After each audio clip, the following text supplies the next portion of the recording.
Hello and welcome to chapter 31. We've been forced to crash land on the planet Charon. Been arrested, taken into custody by heavily armed, tattooed AXA troopers. Lucky and his friends were bound in electrocuffs and marched away from the Sunfire. They had to lead the captain by the hand. Mystica was still unconscious. The tears were freezing down Frolix's face. Bixa was silent, but she was watching everything with her silver eyes, her thoughts unreadable. The wind lashed into them as they stumbled through the snow. Lucky was beginning to feel numb inside as well as out. Whatever was he supposed to do now? Whatever happens, don't ever give up. You are the only person in the galaxy who can find your father. I am counting on you, and so is he. They came to a halt by the camp. There were squadrons of skyhawks and ranks of troopers, rows of cabins and bunkers, a fully operational base. They were led at cannon point through gates in the ground. AXA troopers searched them as they went. They were allowed to keep only their clothes. Their possessions were taken, as they had been at the space wall. The troopers seized Bixa's cannon and armour, though they didn't notice her needles, because she'd retracted them deep into her hair again. But they wrenched the astrolabe away from Lucky, even as he begged and pleaded to keep it. Down into the darkness they were led, down steps, through corridors, even further underground. Lucky lost track of the way. His head spun with all the twists and turns they took. They were taken finally into a freezing cold cavern, shielded by steel doors, with a detachment of troopers standing guard outside. The walls and floor were solid rock encrusted with ice. Vidcams on the ceiling kept everything under surveillance. A dim blue lamp provided the only light, just enough to show how hopeless it was. The cavern was crowded with ragged-looking prisoners, huddled together for warmth. Some of them were human, some were AXA. Many had black hole eyes and a million-mile stare, just like Captain Knox. In the cold blue light they looked as if they were dead already, all colour drained from their faces, all hope abandoned. "Mystica Grandax," came a voice from one of the AXA prisoners. "Can that be the Star Talker of the present?" Whispers rippled through the prisoners as Frolix settled Mystica and the captain down amongst them. "Who were all these people?" Lucky asked Bixa. "Think King Theobroma's dirty secret," she said. "All the AXA who opposed the war. I guess the army lock 'em up here." She glanced back into the gloom. "As for those humans, they must be captured shadow guards, prisoners of war." Meanwhile, Frolix was talking to some AXA prisoners sitting near him. There was a seriousness about Frolix that Lucky had never seen in his friend before. "Some of the people in these caves came from the Aquarius Nebula," he told Lucky and Bixa. "I need to find them. I need to hear their stories, to understand what happened here." "Then I'll come with you," said Bixa. "And I have to find my father," said Lucky. "He must be here, somewhere." They left Mystica and Knox in the care of their fellow AXA prisoners. Frolix and Bixa headed in one direction, Lucky went the other. He made his way through the cavern, picking a path through clusters of people. He found a group of humans in a corner, packed in tight, looking down with sunken eyes. From the smells he could tell they hadn't washed for a long time. The men were unshaven, their beards bushy. The women's hair was tangled and wild. It was shocking to see them like that. Could these really be the people he feared so much? "Are you shadow guards?" he asked them. We used to be," said one, cowering away from him. "Please don't hurt us." "Shadow guards," came another, shivering. "Nothing matters," croaked a third in a broken-sounding voice. "Nothing matters anymore." Lucky shuddered. Some of these people had the living death so badly they couldn't even speak properly. They were painfully thin, like they hadn't eaten for far too long, yet they didn't seem to care. They just lay there, as if dissolving. "I'm looking for Major Dashwood," he told them. "Has anyone seen him?" "Dashwood? He was down that way." Lucky's heart beat faster. So his father was here, in these very caves, maybe only a few steps away, the man he crossed the galaxy to find. He picked up his pace as he pressed on through the cavern, past bound and chained prisoners of war. "I'm looking for Major Dashwood," he called as he went. No one answered. "Major Dashwood?" She shouted louder now. But still no response. "Major Dashwood?" cried Lucky, beginning to panic. "Who's there?" came a weak voice.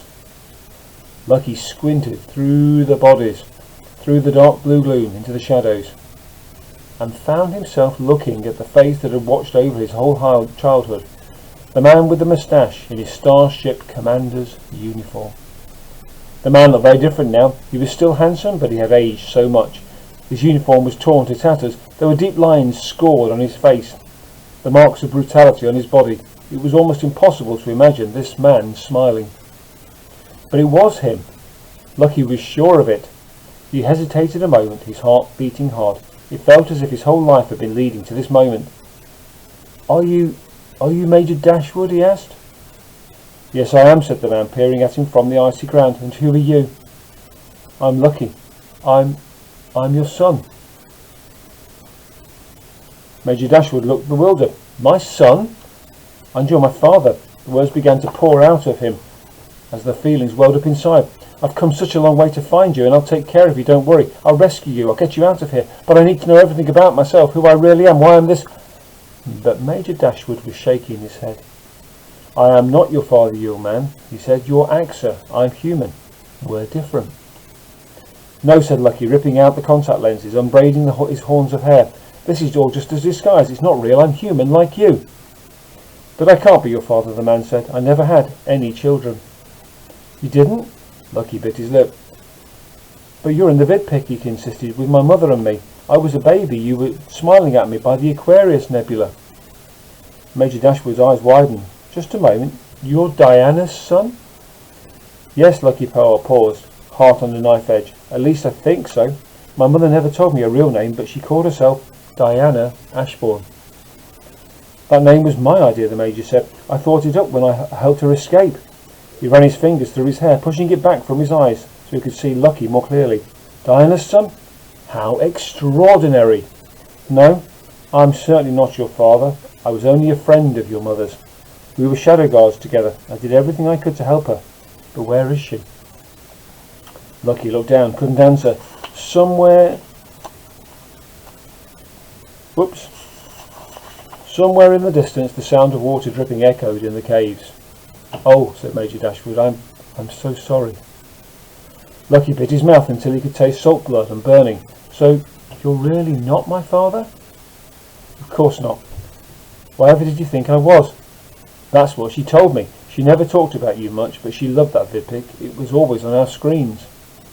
"Is that so?" Major Dashwood looked down at the icy rock beneath him. Lucky was beginning to shake.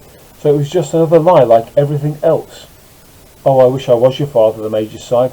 It sounded like it came from the depths of his being, and his breath made a tiny cloud of condensation in the freezing air. "I loved her, you know. I would have done anything for Diana, but she never thought of me that way. She loved someone else." "Who?"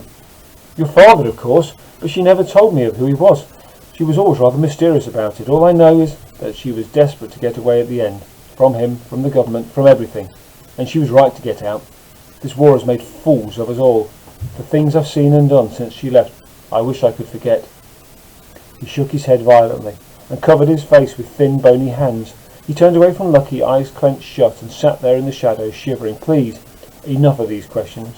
Leave me be."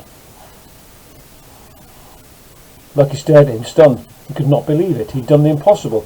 At a cost so great he could not bear to think of it. He'd found Carol. He'd found Major Dashwood. And yet it was all for nothing. All of it, everything he'd been through, meant nothing. His whole life, his childhood, his most precious moments and belief, everything was a lie. Why had his mother felt the need to lie to him about everything? Why? And if his father wasn't Major Dashwood, then who was? He sat there in silence, hoping the Major would speak to him again. But the Major looked like he would never speak at all, ever again. The only sound Lucky could hear was water dripping in the distance. He peered around and saw a little rivulet rolling down the cavern's side. The ice itself seemed to be weeping. Then he heard the voices of his friends coming towards him, and a wave of comfort washed through him. It was so good to see them. What would he ever do without them? "Lucky, you okay?" said Bixer. She and Frolix came out of the dark blue gloom and peered down at Major Dashwood. "Is that him? You found him?" Lucky shook his head. "It's Major Dashwood, but he's not my father, Luke. He was just my mother's friend. They were shadow guards together." "Doesn't look so scary now, does he?" mused Bixer. "None of them do." Major Dashwood did not respond or make the slightest sign that he was listening. He just sat there in silence, shivering. End of part 1.